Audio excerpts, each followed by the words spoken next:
We judge our children constantly, and the reason we judge them is because they make us feel uncomfortable. All our suffering comes from an attachment to a belief that life should be that way. So when life isn't that way, we have a tragedy. There is no such thing as perfection, especially in parenting. There is no destination. It's only in the moment. Because we do love them, but our love gets perverted by this need to control them.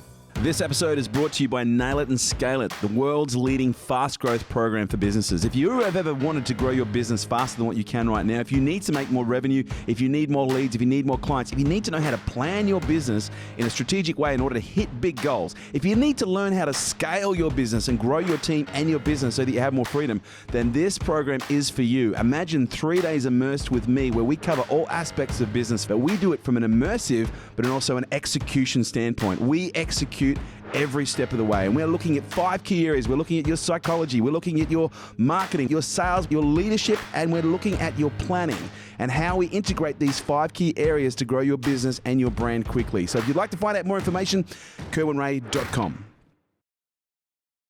So, ladies and gentlemen, it is such an honor and a pleasure to welcome to Unstoppable Dr. Shefali. This, like when we first did the podcast, like they said to me, okay, who are your your top 5 dream clients that you'd like to get on the podcast? And up there was Oprah, Joe Rogan, Navy SEAL, Jocko Willink, and you were right up there. And this is kind of a bit of a 360 for me. And some people who've been following me for a while will know a little bit about this, and I'll get you to speak in a moment. But for me, the serendipity of this is, I don't know if you even remember, you may not, but I watched an episode of Oprah, the one where you actually made Oprah cry. I was physically affected. My wife at the time was physically affected. And then as a result of that, it was about 6 months later, we actually did a consult with you on video from Australia. Oh, I do remember. Your kid was 2 years old. Yes. I remember because I don't get many Australian, and back then, it must have been on Skype. It was Skype. Yeah. Oh, now Skype. I do remember. Yes. Okay. This is why I wanted to bring this out on the interview. Yeah. And we had an incredible conversation. I can't remember if we did 1 or 2 sessions together, but as I said to you off camera, it led me to, I've been trying to book you as a speaker now for years. It led me to booking another speaker, Vanessa Lapointe. But I also then look at what you created as a result of just seeing that one clip with Oprah. I became obsessed on, I guess you would call it parental psychology. You know, I'm someone who's been a performance obsessive forever in the area of human performance. Mm-hmm. I had the great privilege in one of my relationships where I worked with the niece of a great horseman, I don't know if you're Pat Pirelli, and I also got the opportunity to work with dogs. And so by working with animals without a frontal lobe, I got a very common understanding around how mammals operate. And then when I finally met you, I saw this integration of, this is going to sound a little strange, but horse psychology, dog psychology, and human psychology, because I could see the relationship in the developmental and the mammalian abilities and ways that they relate. Sure. And so you sent me on this huge, so it's an honor to have you here. I don't normally talk this much ever at the beginning of a podcast. I normally say, so tell us about yourself. So I know most of the podcasts that you do are very much around, how to deal with children, discipline, also the parental dynamic and relationship dynamics. But what I'd really love, if it's okay by you, is I'm always interested in the origin. Where did this beautiful, because to me, you're not just a developmental expert, you're also a consciousness pioneer. And that's what I think I related to. You're a consciousness parenting pioneer. But I'm always curious as to, you're obviously the culmination of an incredible life experience. Where did that all begin? Where were you born? Well, I was born in India, and somehow by the age of 12 or 13 already was aware that this is not my true home. I knew I needed to leave. And I had a great upbringing and a lovely set of parents. And so it wasn't because I was being abused, but I was abused, I think, by the cultural paradigm that I was in. It's a traditional, hierarchical, very sexist, patriarchal culture.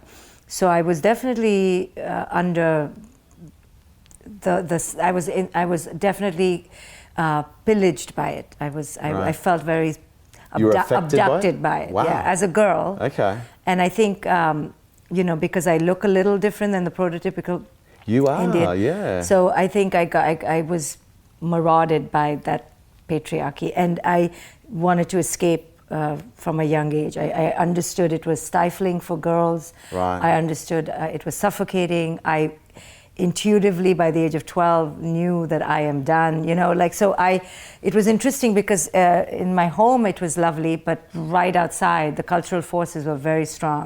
Okay. And I was sensitive to them, and being a girl, most Indian girls are subjugated by that patriarchy. Right. And I felt it very acutely. I could understand quite empathic, I imagine, Yeah, with what you're yeah. doing. So you picked up I on picked not just up the early, behaviours, but also the energy. And I was definitely, like most Indian girls, a pawn of it, you know.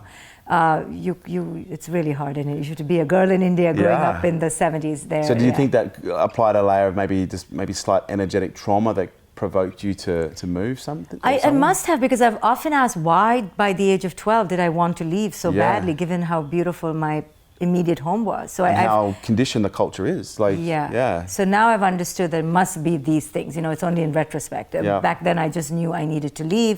So I made a plan to leave, to come to study, and I went to California, did my master's there. How old were you at this point? 21, which was the first age my father allowed me to be away from his clutches. And so the minute I could, I left. And I knew I would never go back. I just knew I would never go back. That's not my home. So.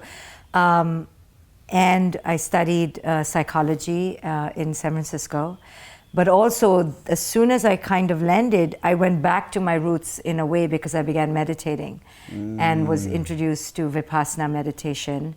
And so I went for my first retreat within 6 to 8 months of coming here. So it was weird, like in India. You came to the US. I came to the US to go learn.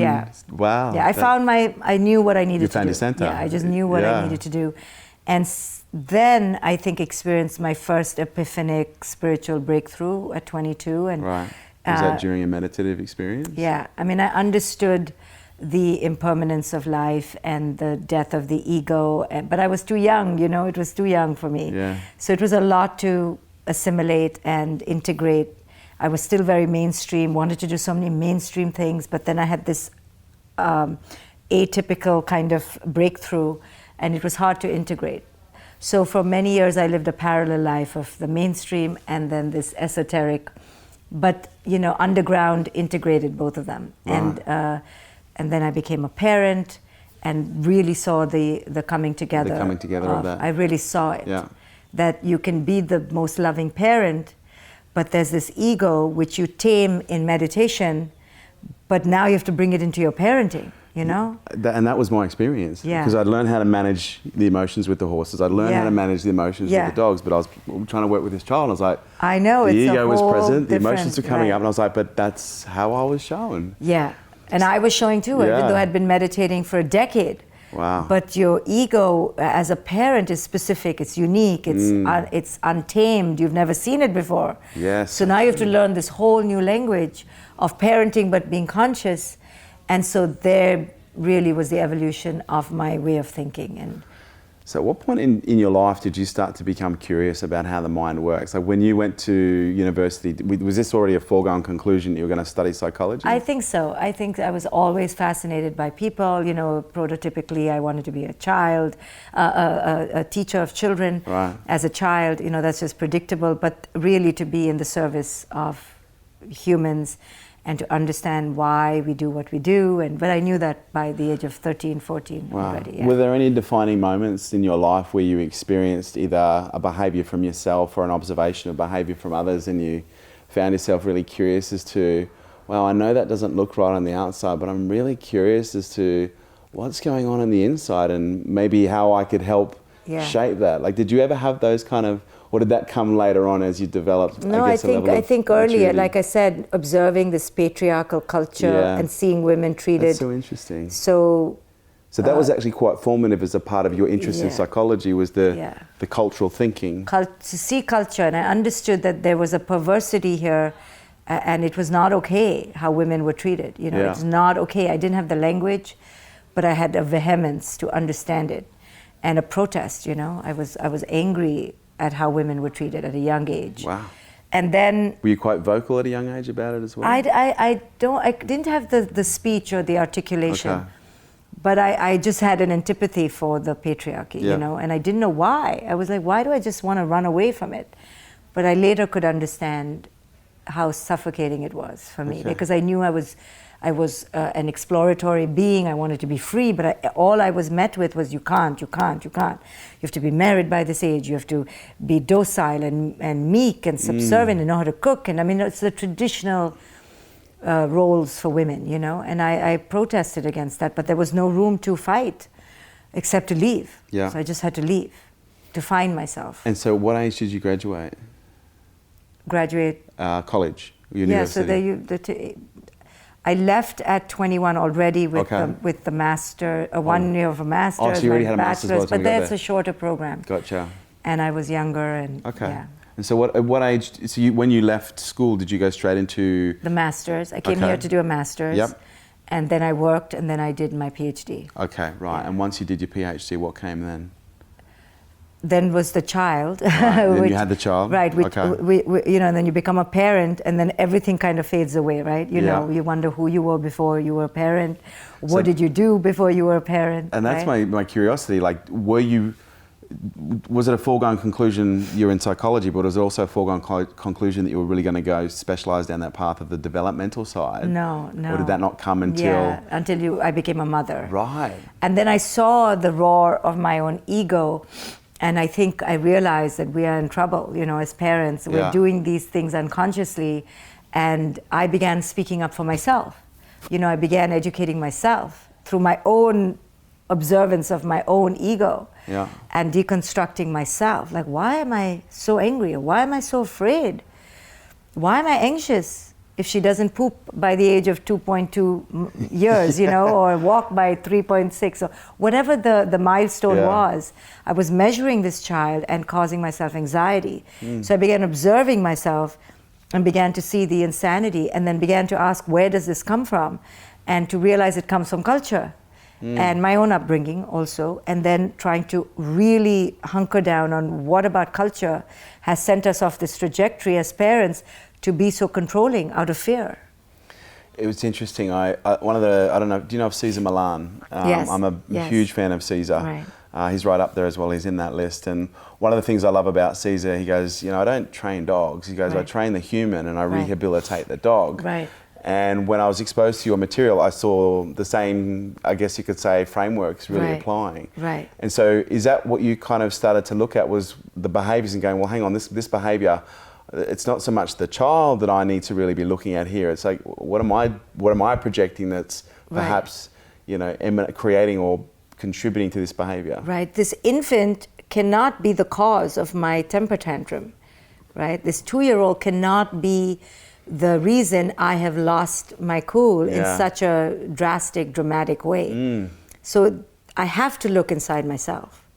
And this is what I began teaching parents to do. What about you is being triggered in this moment? This 2-year-old cannot have this power over you.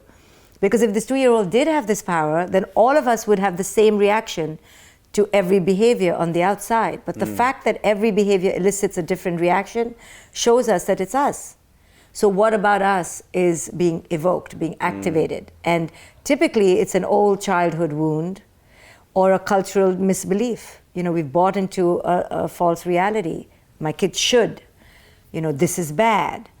You know, I'm bad. And diffusing that through intense inner deconstruction. You know, you can't just think you want to be better. You can feel real remorse. You know, I yelled at you, I'm so sorry. I'm going to do better, but you can't think your way through it. You have to heal your way through it. You said a great word there, intense inner deconstruction. Like it's so apt. So you have your first child. Did you? You've had more children? No. No,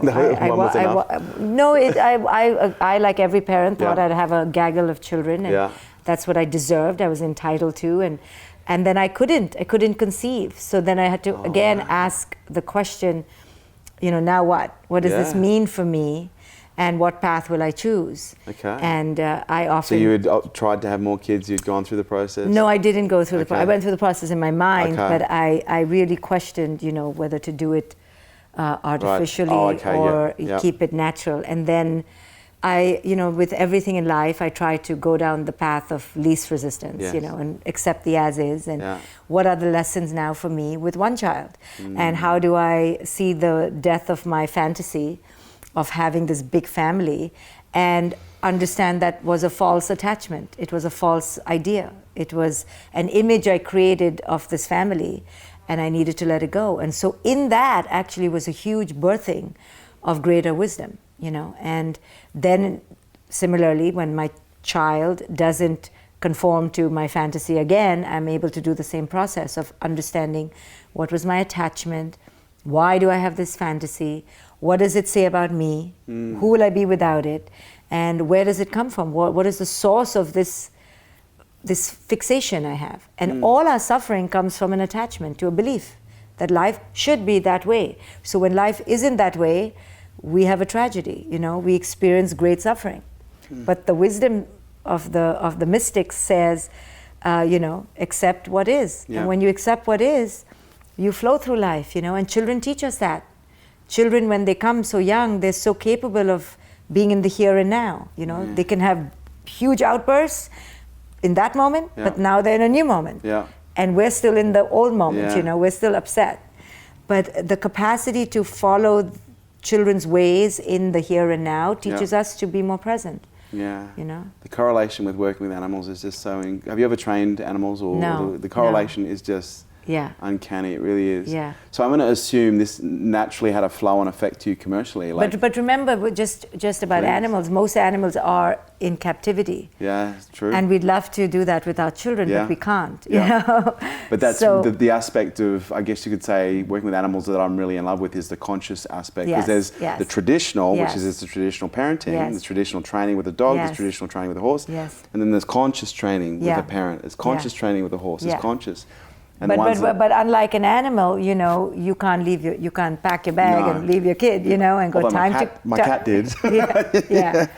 So I'm going to assume naturally as a part of this flowing process, this obviously affected you commercially because you came out as a psychologist, but now all of a sudden you've got this huge interest in developmental and the parental. Did that kind of affect the way that you went as a business, like as a therapist? Well, you know, I don't think strategically in terms of how I will appear in the world or what this means for my bottom line. No, I didn't mean, I'm just curious if it just as a natural consequence. But it did, yes. So natural consequence. Yes, had pretty severe consequences because my clientele were mostly parents, and now I'm telling them that they are the problem, you know, so they didn't like that. So I had many people fire me and I lost business, and it's even today very hard, not for me anymore, but I have a coaching institute and I train coaches to do what I do. They find it very hard to go out there and break the resistance that parents have. You know, no parent wants to hear it's them. You know, parents would rather hear that their kid is totally messed up than accept that it's their fault. them. And I used to say to parents, would you rather that reality that your kid is so messed up, or can we just look at yourself? And they were like, no, where's the greatest possibility for change? Fix the kid. You know, that's because it's so threatening, I think, for us. And so what was to look inside? It is, I think it is, and that's where I love the work that you bring to the surface, which is about the ego, because whatever it's bringing up for us is only an attachment to, you know, some kind of an ideal that may be unhealthy. So between when you started you became a parent and Oprah, because that's when things really blew up for you. Like you really, you went on to write. I think you were on Oprah after your second book or your first book? Both books. Both books. On Oprah. You saw the second book, actually. The second book. So you've now written 3 incredible books, all bestsellers, which we'll talk about as we go. But between that time period, what was the time period? Because you like to affect Oprah at the level that you did, because she's one of my idols as a broadcaster, as an interviewer. So, you know, it's not so much about the hype of, oh my God, you're on Oprah. I was like, that's actually a serious accomplishment. Like that's not something that everybody gets the opportunity to do. It wasn't. All 3 books happened in 6 years, 2 years, 2 years, 2 years, kind of like that. So how did Oprah come about, if you don't mind me asking? I think I was on my second book already and talking about my book, you know, but I would kind of speak about wanting to be in her presence, like everyone does, a lot. So I would say to anyone I met, you know, if Oprah read this book, she'd love it. If Oprah read, I just kept putting it out there. Wow. That's so interesting. I used to wait for her Chicago number to show up on my phone. You know, I used to expect 312. Wow. And then one day I was in a session, and 312 showed up, And as if there's no one else in Chicago, I told him this, but I told him, I said, this is from Oprah's office. Oh my God. I'm not lying to you. And I said, go. And I told him, so I picked up and it was a producer from Oprah's office. And I used to envision 312, it was the Chicago code. Okay. And I told my client, I wrote to him, I said, $100 off, let go, vamos. And he wrote, no. He said he's not going. So I left the room. I was like, okay, I'll leave. And I went into a stairwell in a old New York City building where my office was. And it was all echoing. And I had a few minutes to convince this producer that Oprah needed to feature this book. Wow. But Oprah's not a parent, you know? So luck would have it, this producer was just a new mother for the past 7 months. She was charming. So something in my voice or my pitch, she was intrigued enough to say, we'll consider it. Yeah. And then, I think maybe a week later, they said, we want to feature you on Super Soul, which is every author's, not every, but most authors' ultimate fantasy, Yeah, I bartered with whoever I don't believe in. All the gods suddenly became, I was like, I'll never ask for anything ever again. I'm so grateful. I'm so grateful. But I forgot, as soon as the first interview was over, I wanted more. But yeah, it was definitely a pivotal moment of, you can't believe when something you envision comes into manifestation. And, the Dalai Lama, Eckhart Tolle, and Oprah were my 3 top people. And Eckhart wrote the quote for the cover. His publisher was my publisher. The Dalai Lama wrote the foreword, and Oprah interviewed me. And none of them are parents. These are the 3 top people that I wanted. And that is so special. I got it all. And how special, but mainly because they're not parents. But because they're not parents, in a way, they kind of get it too, because they see the madness around parenting and can see it more objectively. Yeah, I'm sure they talk. So to a lot she of got parents. it. She understood. So that kind of makes me more curious into you and how you've achieved your life. Because you mentioned you just always expect the 312 number. You knew what was going to happen. You just put it out there. I didn't know it was good. Actually, I did not know. Okay. It was just I can't pretend to be this law of attraction, manifestor. I can't say I knew it was going to happen, but I was just dogged. Yeah. That's the only thing that can make this message get to the level it needs to. So I just knew that. Yeah. But I would have taken anything, anything on the way there. I was just dogged that makes the most sense. Yeah.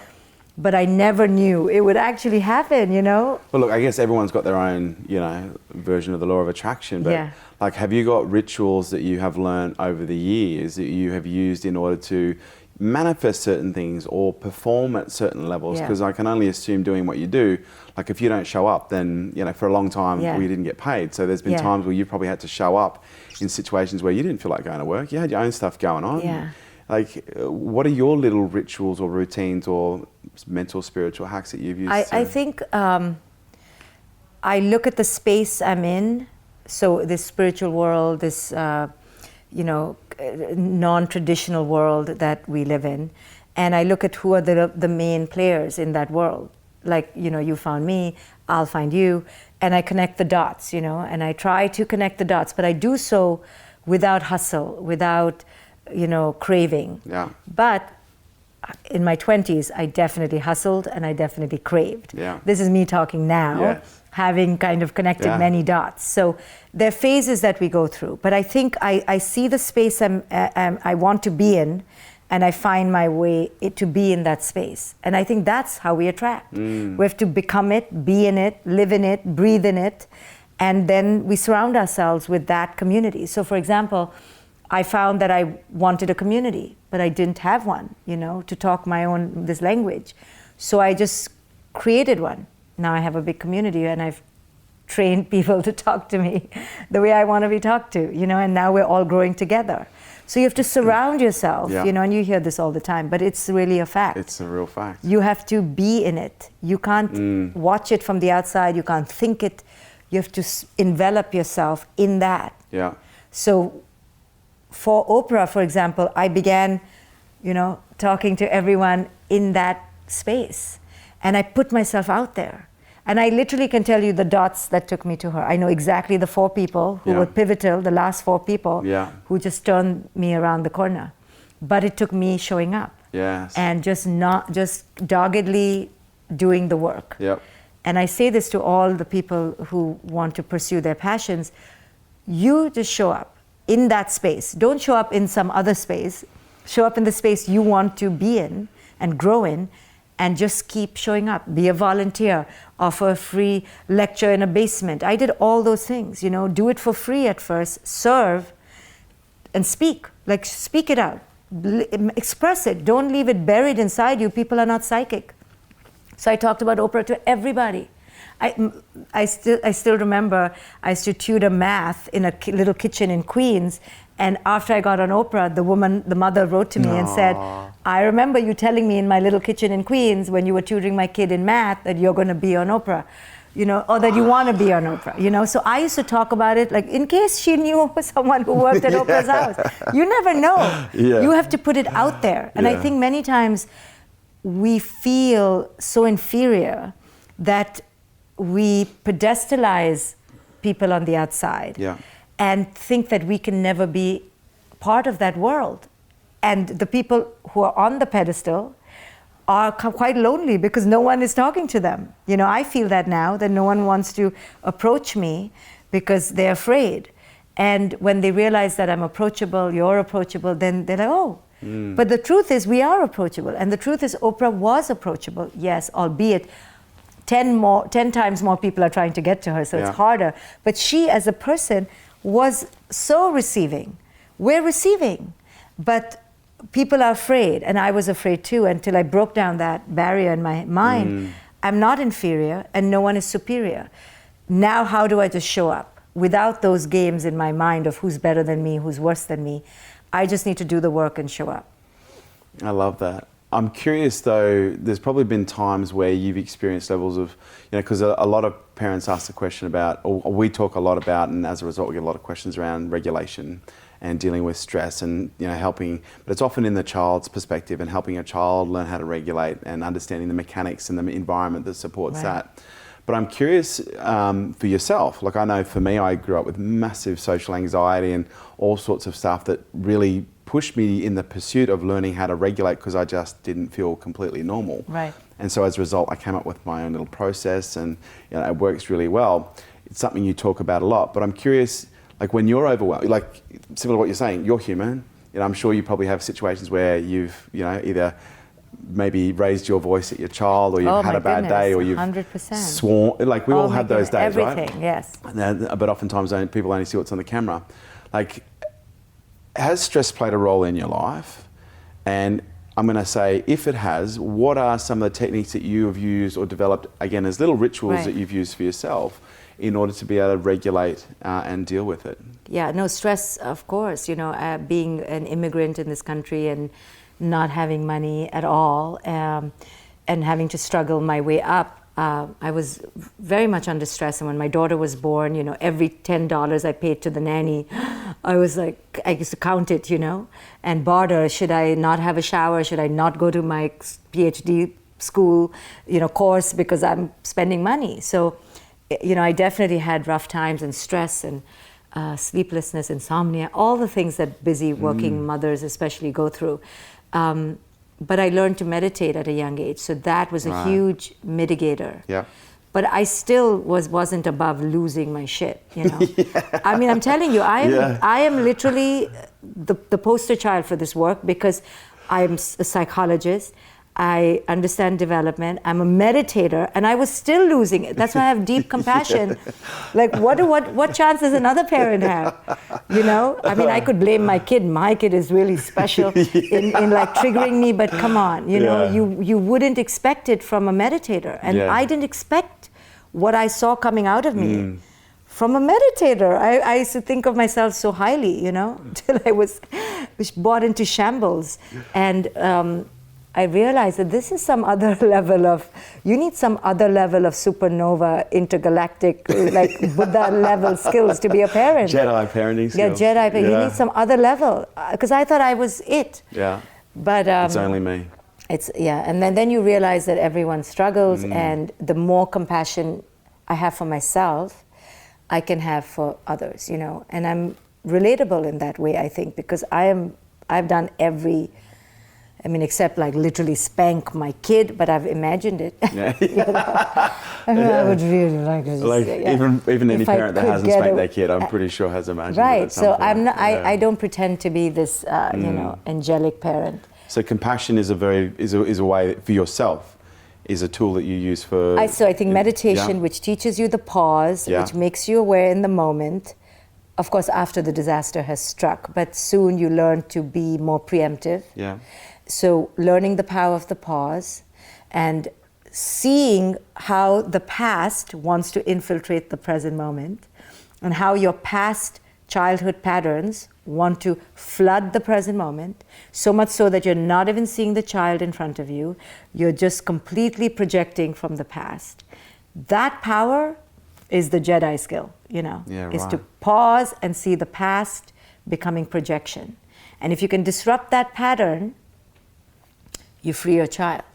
But you have to halt yourself in the tracks of the projection when your childhood is coming hurtling down, all your wounds are bursting from your holes, you know, you have so many holes like Swiss cheese, and your crap is just pouring forth. Now I'm teaching parents how to put a break on that, you know. So yes, nobody can do it in the moment, but that's that's the ultimate fantasy. But the reality is, at least do it an hour later, at least do it a few years later. Yeah. You know, learn to understand how it was that you missed seeing your child for who it is they are, and placed on them the past, you know. So that's level, the big Jedi level. Yeah. But on the way there, it's heartening. On the way there are some awarenesses that there is no such thing as perfection, especially in parenting. There is no destination.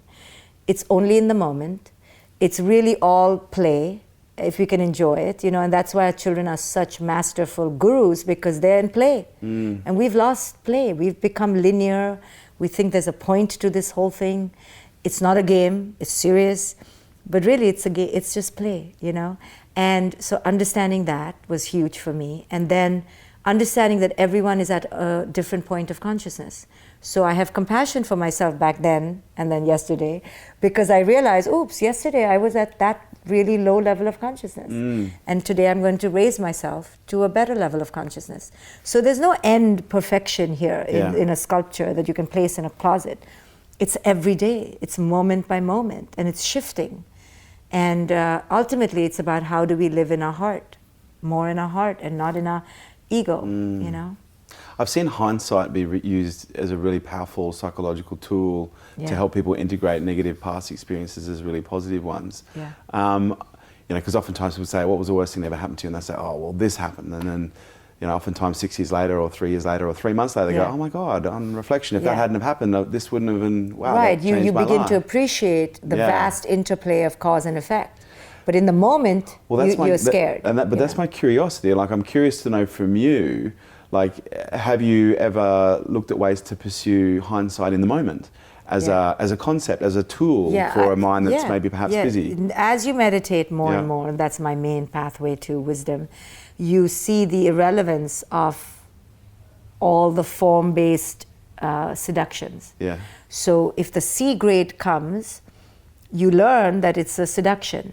Now you can drink the alcohol and go drunk on it, or you can see it as just a temptation. Oh, it's a temptation of form that's pulling me to yell at my kid and have control, because the C grade I've been conditioned to see as bad, bad, bad. But with perspective and with the awareness that it's all form, it's not really the essence of who it is we are, you can bypass the seduction and realize, okay, it's just what I'm being pulled to, because culture has told me this is a freak out moment, this is a punishable moment, but you don't buy into it, you know, and that's the power of consciousness. You begin to see through the seductions of this matrix. And you begin to realize, oh, you really want me to get upset, don't you? C grade, you know, or pimple or cellulite. Oh, you really want me to lose my equanimity. You really want me to be unhappy so I can pop a pill, or I can call a therapist, so I can consume, so I can binge, so I can spend money on in this capitalistic matrix, but I'm not going to, because I see through you and you can't take away my joy. So you begin to talk to the seductions of form and you see through them, and then they don't have a hold on you as much. Nice. You can laugh, you know. I might move more into the children component. I've got a brand question I'd love to ask you at the end if we have time. But I'm going to assume you've seen thousands of parents, in your career that's been, of epic proportions. What do you see as a lot of the fundamentals? Actually, maybe a better question is, because you often talk about conscious parenting, and sometimes perhaps people maybe don't relate to that because they're new to, the exploration. Right. But what's unconscious parenting? What's the typical, stereotypical unconscious parenting that? Because most people, if we talked about conscious parenting, some people go, I don't relate to that. But if we talk about maybe the concepts of unconscious parenting, people might go, oh shit, that's. Well, I just thought that was normal, way. It's raising your kid according to what culture says is how you should raise a kid. So we categorize good and bad. We all want good children, so we all contour them to be good. And then if they're bad, then we want to control it. We don't want to understand our children. And then we want them to go through all the competitive milestones that everyone else is going through. So, if the neighbor's going for ski lessons at the age of 3, my kid should go to ski lessons. Or if the neighbor across the street is learning sign language, oh, my kid should learn sign language. Or, what that parent says. And you're just caught in this cauldron of this conveyor belt of existence, and you just take your kid through it. Like you just expect your kid to fall into it. Oh, I come from a family of great illustrated baseball players, so my kid's going to love baseball. And you just do this repetitive, automatic, presumptive kind of parenting without stopping to go, wait, who is my kid? And what does my kid want to do? I could have all these fantasies, but do they match who my kid is? And how do I contour that synergy without imposing who it is I am onto my kid? So for example, I wanted my kid, my fantasy was that my kid would go to, a more hippie, democratic, in the jungle, in the sky, kind of school, and, or like a Waldorf school, or, not that a Waldorf school is like that, but something non-traditional. Like a Montessori? Even more non-traditional. Oh, wow. And, like the bush? Like in the bush, like be naked all day, something like that. That was my fantasy. And then when I went to the school that matched that fantasy, I realized, oh my goodness, my daughter will burn the school down. That's not her nature, to be in this little school weaving or doing, or picking leaves. That's not her nature. And so I realized where she's at in the public school, which was my most loathed reality, was exactly the place for her. Wow. And I began to see the beauty in that. So in this way, we think certain things are beautiful. And we put judgments on them, but so they're just coming from a fantasy. Yeah. But really, your reality in its isness, it could be the most beautiful thing in the world. Oh, that's powerful, because normally it's the people trying to influence to the contrary. Yeah, to do the get out of mainstream. Yeah. That's so interesting. So, what is one of the biggest mistakes that you see parents make that is a universal? I think that we operate out of fear. The greatest mistake I believe parents make is that we are fear-based. And if we're really honest with ourselves, most of our reactivity towards our children comes out of fear. If we asked, am I saying this out of abundance? Am I freaking out over my kid right now because I'm just coming out of abundance and I trust and I surrender? Or am I freaking out because I'm terrified my kid will be homeless and I will then feel terrible about myself? Right?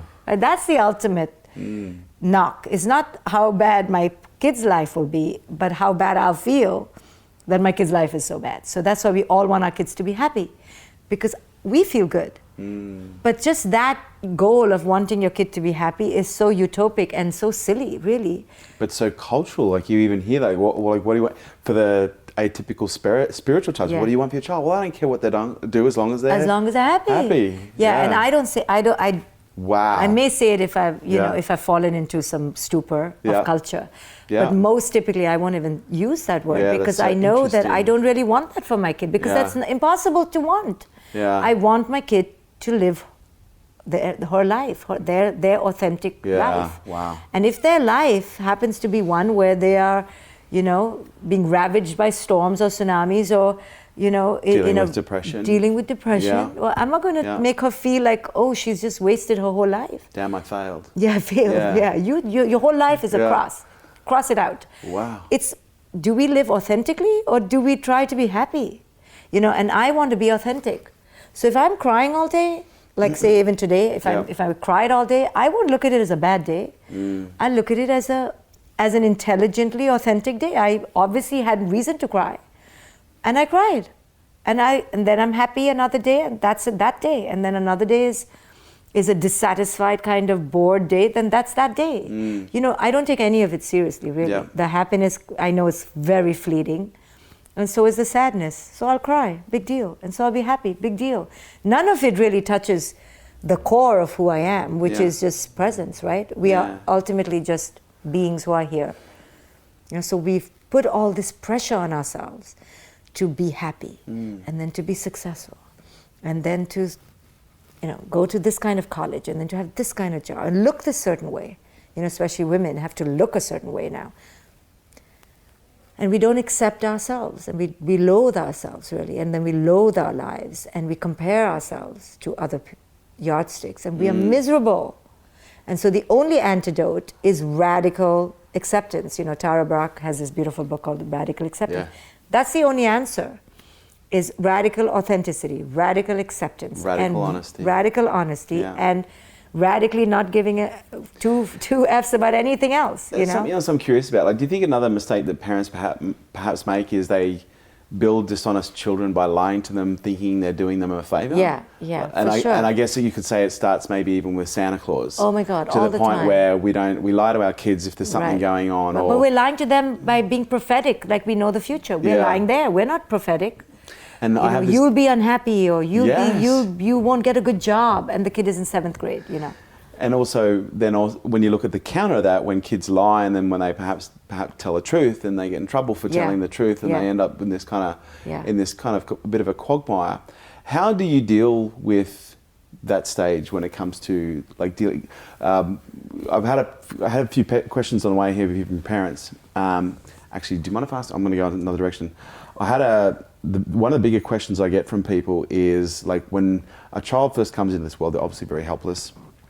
They're trying to work it out as we are, but how do we deal with the emotion that comes with a child? Because oftentimes, like you're talking, we want our child to be good. We want to feel like they're healthy, we're doing the right thing. Right. And when kids come into this world, especially as parents for the first time, as kids go through the phase of being an infant to being a toddler, we now have to deal with these situations where there's all of these unexpected times of the day that can't even be put in the calendar, where we might just experience a meltdown. And characteristically, most parents stereotypically respond the same way when a child goes into meltdown. But what I found really interesting was your approach was really quite different. So why don't you talk through, first of all, when a child is going into meltdown, what is that? Okay, because oftentimes people go, well, my child just didn't get what they wanted. They were trying to manipulate me. I just said no, and they're crying because they didn't get what they want. I'm like, well, hang on, maybe there's a little bit more to that. So what's going on for the child when they have a meltdown? And with that understanding, perhaps you can help us apply a lens of compassion that will translate to a better way that we can act or respond and behave that might be more conducive to getting the outcomes that we want. So I think the first place to begin to help combat tantrums and big feelings in our children is to look at it with the right lens. So if we call it a meltdown, we're already calling it something pejorative. Yeah. We call it a tantrum, we're already labeling it. But even how do we combat this? It's like, even the word combat, right? It's like it's not an adversarial approach. It's not a me versus you. It's a call for greater connection, right? Yeah. So how do I understand? And most of the time, we're talking about children who are under the age of 6 or 7 who are developmentally not able to regulate. I mean, 40-year-olds can't regulate. We can't regulate. A little kid can throw us for a loop and unhinge us. So how can a little kid not be unhinged? Now, just because we're adult and we think the kids should have regulation over a piece of chocolate or a ball doesn't mean that's valid for that kid. For that kid, that's life and death, right?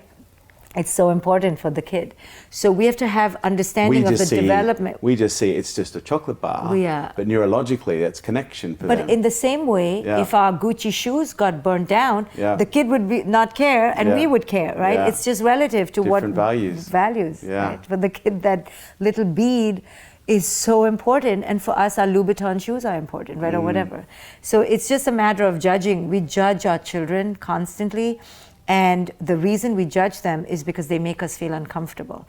We judge them when their behavior unhinges us to the point that we feel like we are incapable, incompetent. So and when true. they call to question our image of who we are, and they call to question that we may not know what we're doing, instead of us releasing control and surrendering to the unknown. We don't know what we're doing. It's moment by moment. Wow. And connecting to ourselves and our children, we go into supreme anger and we get so threatened that we now want to fight back. It's like tyrannical control. We want to, usurp their power and regain our own. It's really very primitive. And it's interesting because you see it play out in passive and aggressive ways at the same time, where the parents, their children start misbehaving, and you immediately see the anxiety building and the So you see unconscious it in judgment. younger kids, because the kids are so raw and they don't care at that point until they're conditioned to submit.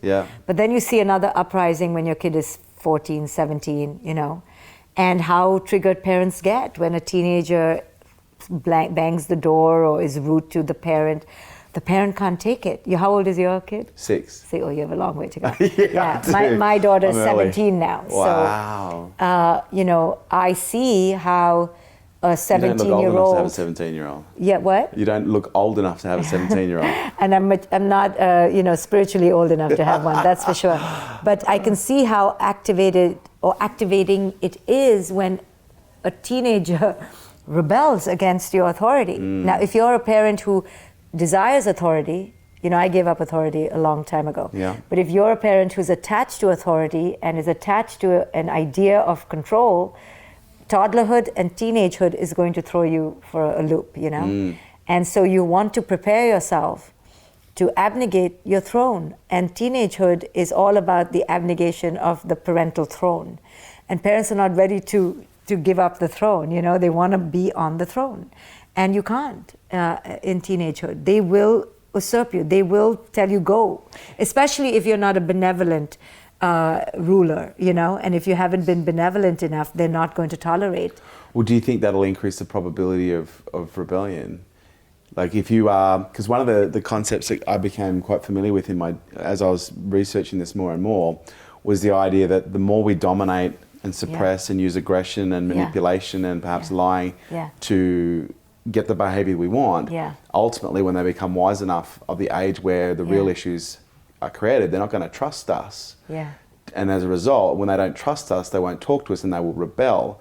And so and please, I don't know if I'm off if I'm going off camber here. Well, I think that's one trajectory.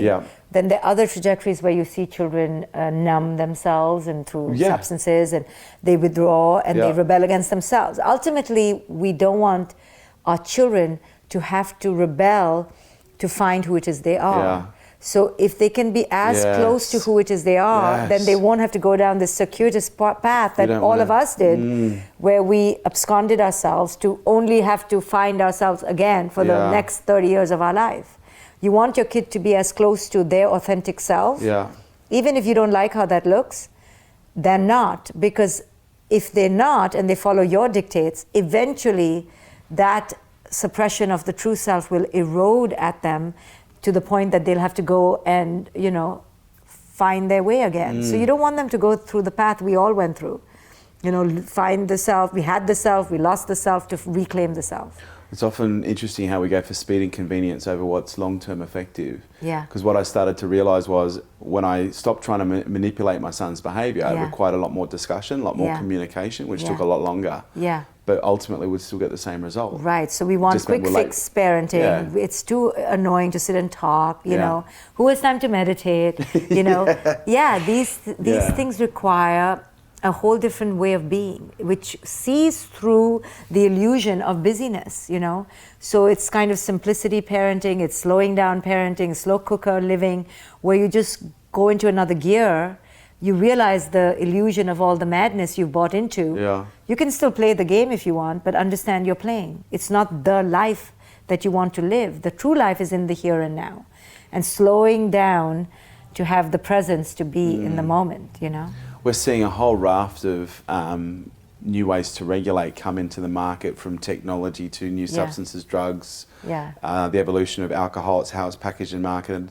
But what we are seeing is, there's obviously an incidence where substance and internal chemistry is being used as a, I guess you could say, as a numbing. Addiction rates are at an all-time high. People using antidepressants is at an all-time high. And oftentimes I hear parents talking about how their kids have been medicated and all these different things. But what I'm curious is, how do we create the best environment to perhaps prevent situations where a child will seek out or will want to learn how to regulate through perhaps unhealthy behaviours? How do we set our kids up to regulate? I don't think if we can, do it to the point of perfection. My kid could be, addicted but there would tomorrow. be certain things that would increase the probability. I'm sure. Well, sure. Neglect, trauma, excessive stress in the house, excessive dogmatism and control. I'm sure you're familiar with Gabor Mate, and I'm a big fan of his work. And as someone who's had experience, he's interviewing me next week, I think. He's up there as well. Great, as someone, I've been touched by addiction, and I'm super grateful for the experience. But I'm also now very conscious developmentally of how I got there. I wouldn't change it for the world, but it now gives me a different set of tools to use as a parent. But the same circumstances, different kid, different trajectory. Yeah. Different parent, different. So nothing is a formula. That's so true. So you just don't know what kid you have and how that kid will resist. You could raise the kid with the greatest connection, the greatest nurture. And that's why I tell parents that the goal is not to raise a particular kind of kid. Yeah. The goal is to heal yourself so that were the kid wanting and willing, they had the availability of your presence, But many kids don't need that or don't want that. It depends on the kind of kid you have. Yeah. I mean, the prototypical two siblings grew up in the same house, twins grew up, and they were so different, and parents are shaking their head that we gave them the same parenting. But obviously, the technique can be one thing, but it's how the predisposition of the kid is to absorb that. What do you think, though, when you look at some of the variables that Gabor talks about, when he goes, okay, if these elements are, and he looks at addiction as a spectrum, which I love, and he goes, that spectrum is essentially influenced by the level of, or the intensity of certain variables and experiences. Well, he talks about early childhood behavior till the age of 7, the imprinting that occurs there, and so do I.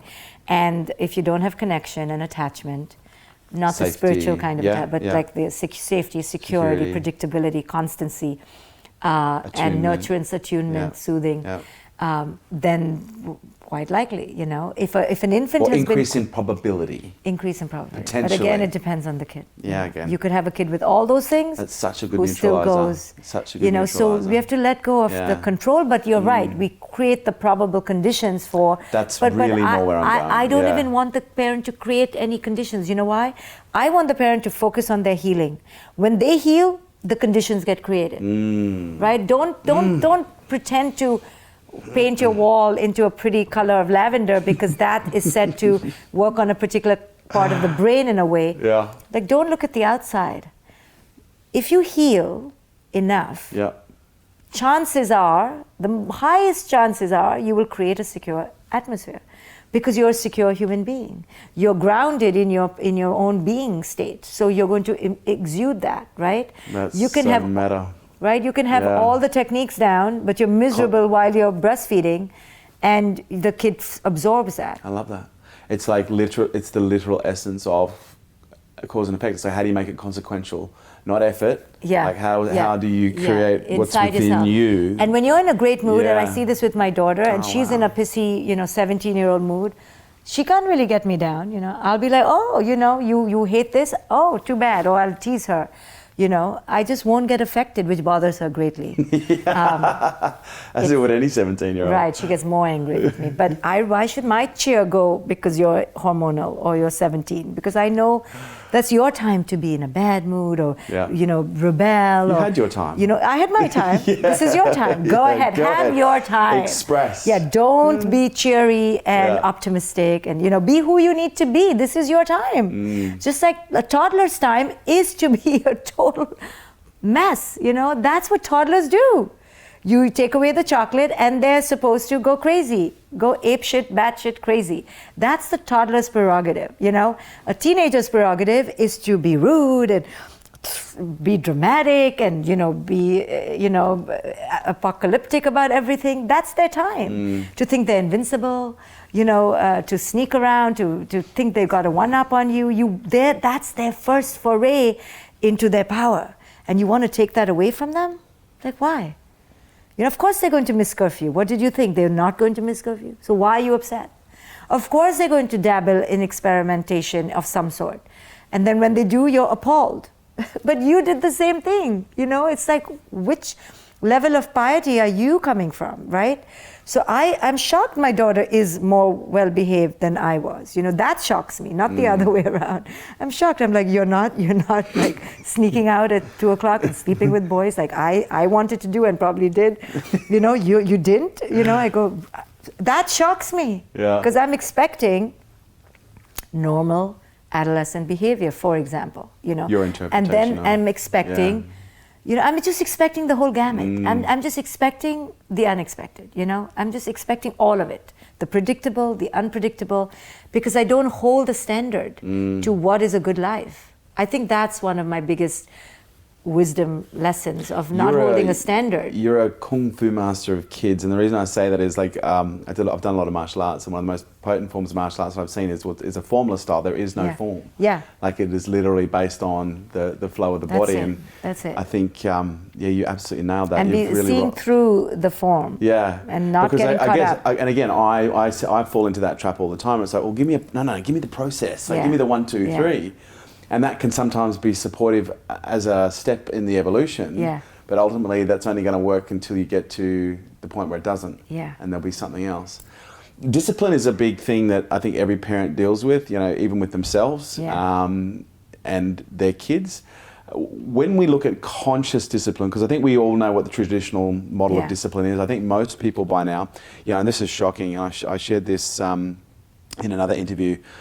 I remember, it was before I had kids, before I met my ex-wife, I shared a meme on Facebook that said, I was spanked as a child and I grew up with what's called a healthy dose of respect for my elders. And I remember sharing that, and I copped quite a bit of abuse. But I remember thinking at the time, and my defense was, look, I got thrashed and didn't fuck me up. And that's our cognitive dissonance reduction. And it's so interesting because then... Or that I deserved it, or my parents were trying, I was really bad. Well, my language was, well, that's just how things were done back that's then. just how things were done, right. But it was so interesting because when my son came into the world, I still remember this moment. It was a pivotal moment for me. It was about 6 months before we connected and spoke. I remember your interview with me, and I remember... You remember me sharing? I remember me telling you, because you said, under what circumstances is it okay to do something traditional? Not spank, but like a timeout. And I remember telling you, under no circumstances, is it okay? I remember that moment, and you took a deep breath and you went back in your chair because I could see it was breaking a pattern. Huge. Yeah. I mean, like I said, no timeout, no consequence, no physical consequence, no emotional shaming, no anything except deep understanding and connection, right? And you were trying to find some way to put your past into your present, and I was just disrupting. And let me share with you that, because that's to me is the culmination of this. I had a moment, it was 6 months before we spoke, I visualized doing everything that my mum, because I was only brought up by a single mum, had done to me to discipline me. And my mum did the best that she can, and I'm not going to shame her in any way. But, there was some stuff that I went through, but literally as I was going through it, I started to cry. And I thought, how on earth could I possibly ever even raise a finger? Because I've never been, I've done that to Noah, like maybe 3 times. And I worked that out, but the timeouts I hadn't. Because going back into my other life, I was with this girl for about 5 years who had a daughter. I was the pretend dad, and she hated me for the first 6 months, and it was just this wildly creative and big loud child. And so I was like, how do I freaking handle this child? And I went and watched every season of The Super Nanny. Yeah.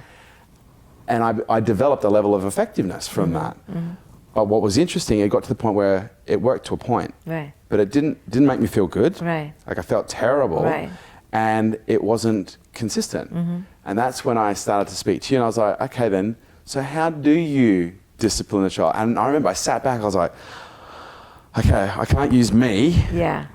I have to use him. Right. How do we discipline our kids in a healthy way? But toddlerhood is irrational, illogical. Yeah. You just have to ride the storm and it'll pass. And those big feelings scare us, because they're vehement and they're at the wrong time and place, right? They're in the grocery store, they're in a party when you're impressing your friends, they're on a nice day on the beach when you want to relax.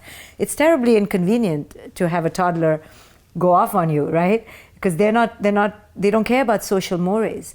So you just have to know this is the toddlerhood phase. But and even if it's not that phase, like how do you put a boundary in place in a healthy way? You can't tell the kid to stop crying. And the more you tell them, they're going to probably cry more. Now you could scare them into stop crying, which is what everyone tries to do. Yeah. Now could you distract them? Sure. Could you play with them? Sure. Could you entice them? Sure.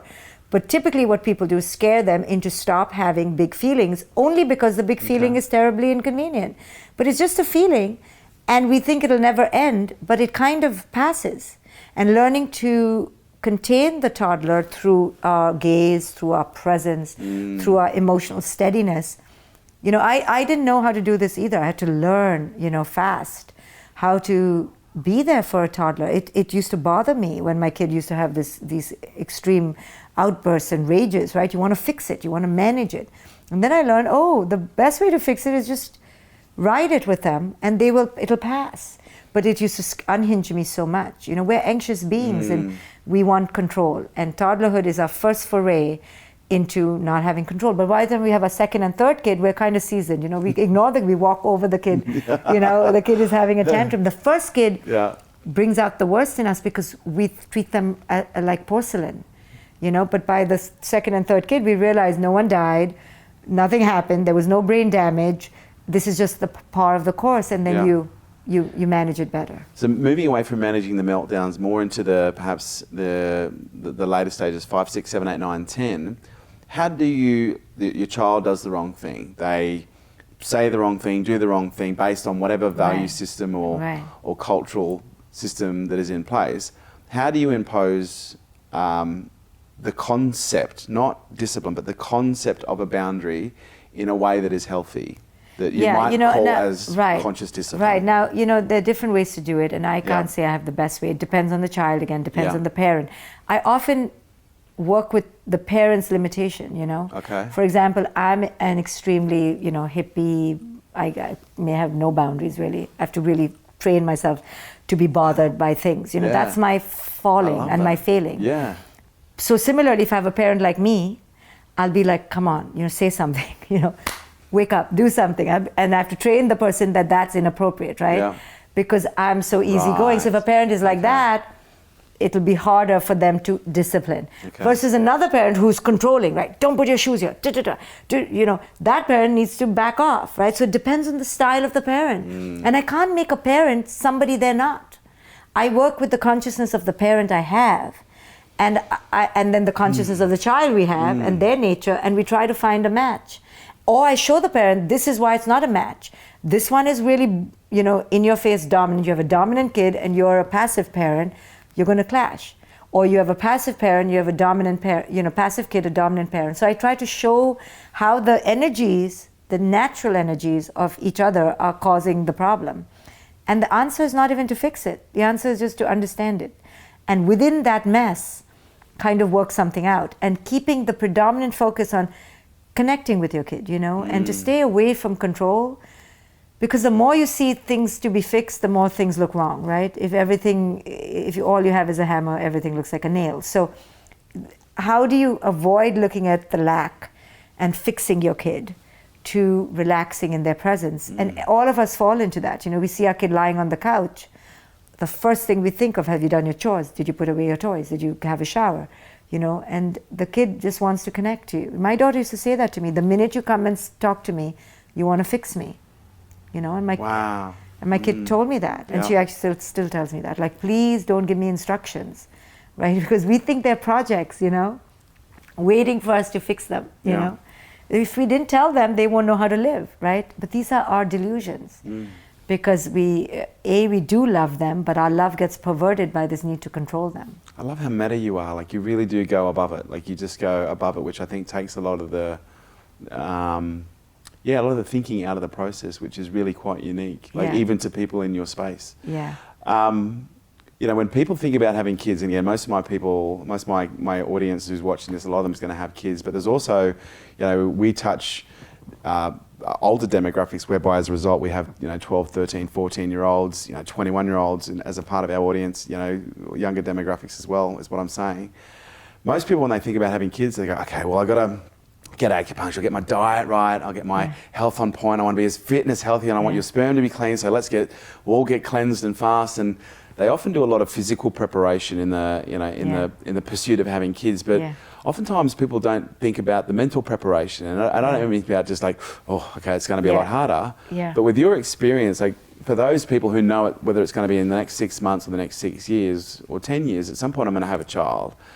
What are some of the things that I can do that might either better prepare me to be able to deal with that, or to increase the probability of perhaps having a journey that's going to be more cohesive to, what's required? Being psychologically aware, working on your past, being aware of your lack-based belief systems, reading books like mine would have helped me so much. So your books, let's talk about those for a second. You've got 3 incredible books. What are they? So the first one is The Conscious Parent, and that lays the foundation of what it means to be an ego and live in fear. And then second one is Out of Control, Why Discipline Doesn't Work and What Will. I love that book, but people have a hard time with it. And then the third book is called The Awakened Family, which takes all of it and kind of goes deeper and really cuts through the dysfunction of culture and how culture really has created a toxic environment for parents, making it almost impossible for us to thrive. Culture has made it impossible for parents to feel good about themselves and to feel successful as parents, because there's always something you're not doing enough of. And your kid is not in 10 sports, and your kid is not playing 3 instruments, and your kid only knows 1 language, and your mom doesn't meditate. And your mom, so it's all these impossible standards. And people think my technique or my approach is creating more standards, and I'm going, no, I'm taking away standards and asking you to enjoy the mess of this. There is no standard of perfection that you can achieve in anything. The internet has given rise to a whole range of opportunities and access. You're one of them. But there's obviously a lot of people now who are starting to apply labels to themselves that perhaps wouldn't have done that before, because they're able to perhaps overanalyze themselves. Something I hear a lot of people coming to me with is talking about codependency. And they talk about how they've identified that they have codependence tendencies, either on either side, perhaps as the narcissistic side or on the other side. But what I'm curious is, and again, I think I already know what your answer is going to be to this question, but how does codependency start? And perhaps what are the things as parents we can be conscious of that might support the greater probability of that interdependence that I guess everyone looks for? Because I guess... interdependence, but not an enmeshment. Because I guess most parents want to raise a kid that becomes whole, healthy, happy, but then the whole idea of them leaving, they're absolutely terrified. Right, because they're enmeshed. Because they don't need us anymore. Correct. But that's the absolute... Right, that's the absolute ultimate outcome is differentiation. Yeah, you don't need me anymore. You can abandon the That nest. is the goal. Yes. And parents are terrified of that because they're garnering and depending on that identity for their value. Right. And that is the number one, pitfall of parenting. So the ultimate goal is differentiation, where your kid feels autonomous enough to be bold enough and empowered enough to be on their own. Whether they're right, whether they're prepared, the fact that they see themselves as separate from you. And that's what's so heartbreaking for us, because we want to be enmeshed with them, because we have enmeshed with the identity of being a parent. We so want to be mothers forever, for example, that we can't bear that we are not in the mothering role anymore. But everything has its season and its time. You know, I remember when my father was around 60 years old, he stopped fathering me in the way that I was used to. You know, he wouldn't check up on me. He wouldn't, quote unquote, pamper me the way he was. He kind of just let me go. And I was indignant, and I was like, how can he's so selfish? And I remember judging him, and then I realized, appropriately, he's letting me fly, and he's telling me enough. And he's also resigning from the role. He's like, I did the role, now how much more? I mean, I'll always be your parent, but do I really need to father you forever? And he didn't even say all these things, but that's what I understood. Yes. And he was like resigning. He effectively resigned, you know? And I think we all need to resign from the role. Now, we can always be parents, but we don't have to be the mothering, you know, or the fathering constantly in the way that we have been, at least. You know, we need to redefine our role and redefine our position in the role, our energy in the role. We need to reimagine this constantly. You know, I remember when my daughter was 12 and I was trying to lecture her, sermonize her about something, and she tried to listen and defend herself, and then she said, you know what? Why am I even, defending or explaining to you anything? You are irrelevant. And I remember feeling the roar of my ego, and I wanted to punish her for saying it out loud, my greatest fear. And then I stopped and I realized that's the greatest compliment, you know. I mean, she was very rude, but what to do? No, I get it. But it was really a compliment to herself that she made me irrelevant, because that's the goal. You know, we want to become irrelevant to our children because they are relevant. Yeah. And we don't need to keep controlling and pouring our control into them. But that's a revolutionary idea, and people are terrified of that. You know, I want my daughter to fire me, you know, because I have things to do. I have my own life to live, and so does she. And I'm sure she's waiting for me to resign myself. That nothing would give her greater joy, because she needs to be empowered in her own identity. You know, when she was 12 or 13, I would say, you know, I'm leaving on a trip, and she'd go, Mommy, don't go. And I used to feel so good. I was like, wow, she loves me. And now she's 17, and now when I say I'm going to go, she's like, okay. Right? And I see how I need to let go. I need to stop depending on this role and her love to fill me. You know, her dependency on me is not healthy for her. It's great for my ego, but it's not even good for my soul. You know, for our soul, it's to walk up individual paths and let each other go. What does unhealthy enmeshment look like from a behavioural perspective? So that someone might go, oh God, my God, I might be doing that. And many things. And I do some of them I don't. So the things I don't do, for example, is dictate what activities she does, what she does on the weekend, what friends she has, who she's sleeping, Sleepovers. who's sleeping over. Who's she sleeping with? Who's she sleeping with? Or even that, right? Who's she sleeping with? It shouldn't be my problem if she's already sleeping with someone at a later age, you know. But who she sat for lunch with, or who invited her for a party, or who her friends are, or what problems she's having with them. Those are not in my jurisdiction. Or where she goes to college, or giving her radius, you know, you can only go in these places because I want to meet you all the time. What career she pursues, what endeavors she is interested. As a 3 to 7 year old? What does it look like at that age? And then for younger kids, for younger kids, we do need to be more hands-on and present, but we have to do it in a playful way, not in a non-tyrannical way, so that they also feel empowered. You know, they are kind of helpless to our tyranny. They will go to the preschool we send them to. They will go to the lessons we enroll them in. They don't know the vast possibilities. They're subject to our imagination and our dictatorship. So you are aware of the power you have, and you want to mete it out with as much benevolence, grace, freedom, and giving choice as possible. And the way to do that really is to watch your kid, is to witness them and to see them in their essence, so that whatever you are putting onto their plate, you're doing it with an understanding of who it is they are, you know, and not to over micromanage every moment. So yes, we do need to sleep by 9 o'clock, but if it's 9:30, it's okay.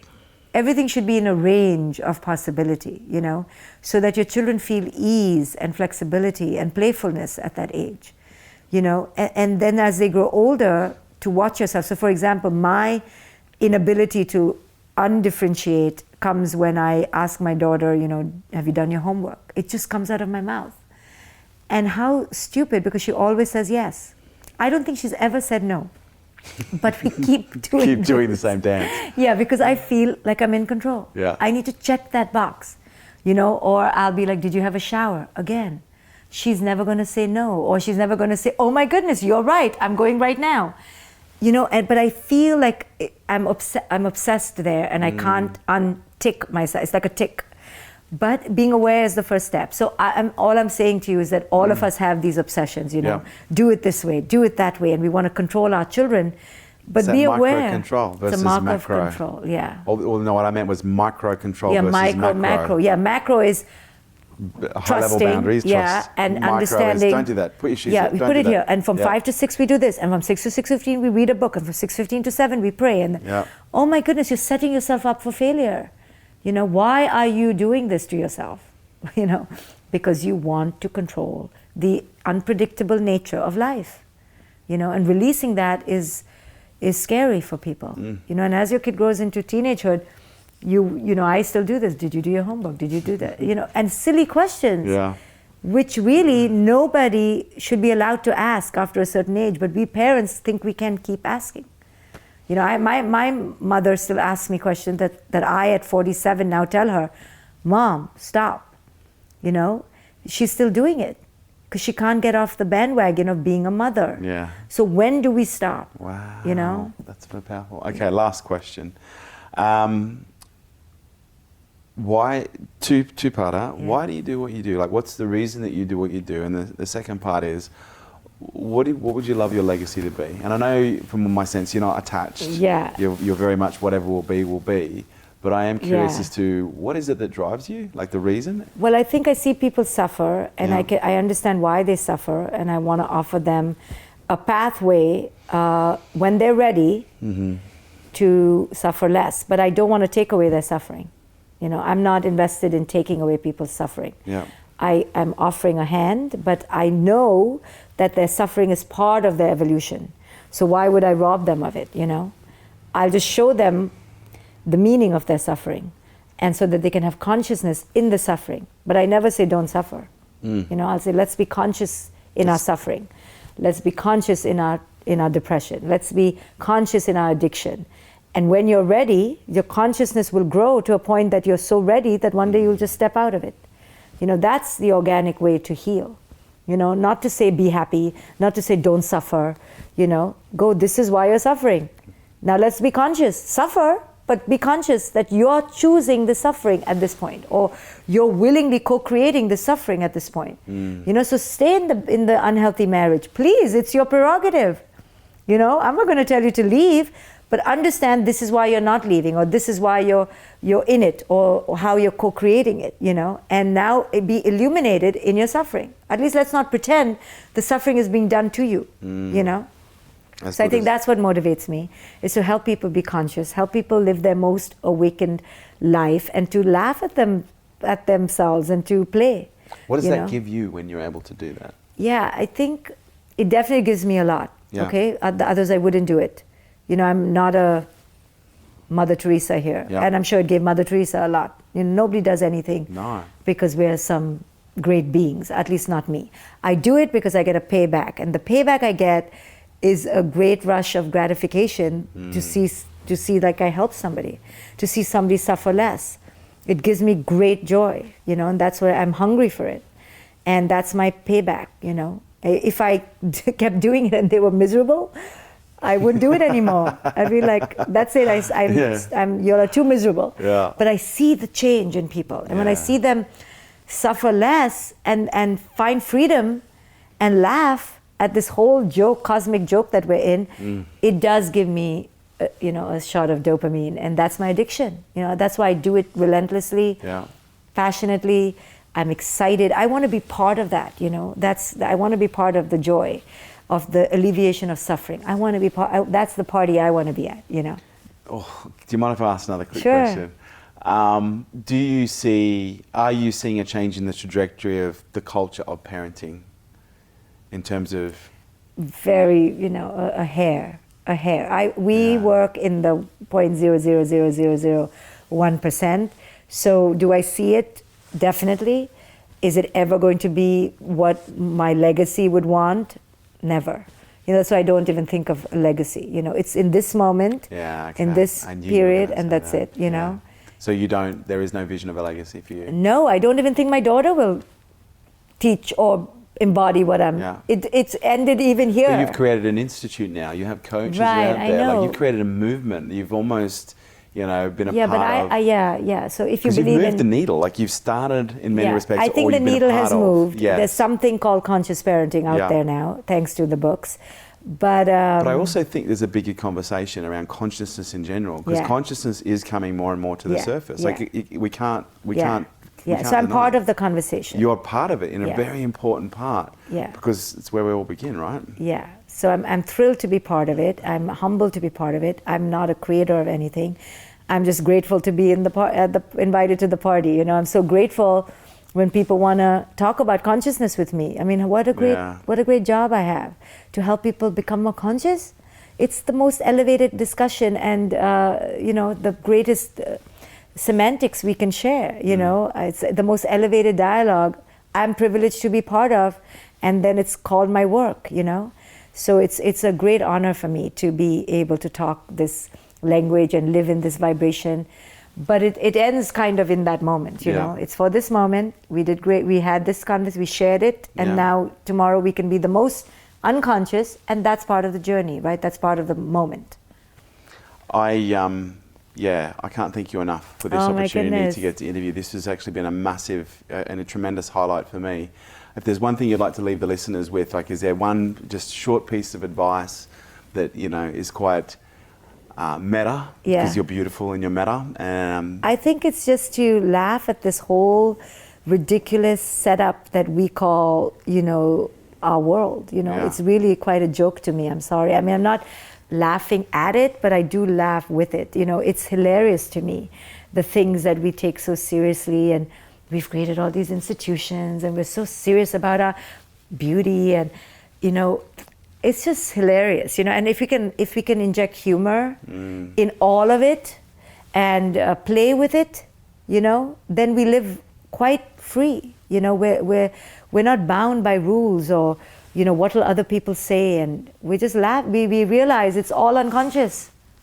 So I want your opinion, but you're as unconscious as I am.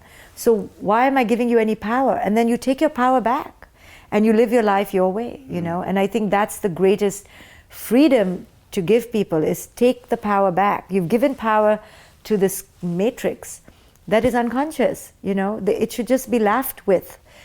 And then you take your power back and you can really just enjoy this adventure, Now, you may not have started the party, but you certainly brought a lot more people to the dance floor. And I'm very grateful to be one of them. So, first of all, how can people find out more about you, your books, where to buy your books, and also you're coming to Australia? I am coming to Australia. This is huge. A dream this come is massive. true. Yes. So I will be in Sydney July 22nd and in Melbourne July 24th. Okay. And they can get all the information on my Facebook page. It's Dr. Shefali, I think. Yeah. And then my website is drshefali.com. And we'll be in touch, and I hope you'll come and visit me when I'm there in Sydney. Yes, and I hope all your audience comes as well. We'll put a link in the description below. Yes. Thank you so much. Thank you so much. You're very welcome. This episode was brought to you by Nail It and Scale It, the world's leading fast growth program for business. There you have it, guys. Thanks for tuning in to Unstoppable with me, your host, Kerwin Ray. And please do not forget to subscribe to our YouTube channel where you get to see all of these interviews in the flesh. Share this podcast with your friends and drop me a review on iTunes. I would love to hear what you guys think, and also let you know that your comments help make sure that we keep producing killer content just like this. And if you'd like to stay up to date with all of my movements, upcoming podcasts, events, and much more, please jump onto the website kerwinray.com, and also check us out on all social media on the handle @KerwinRay. Thanks for joining us.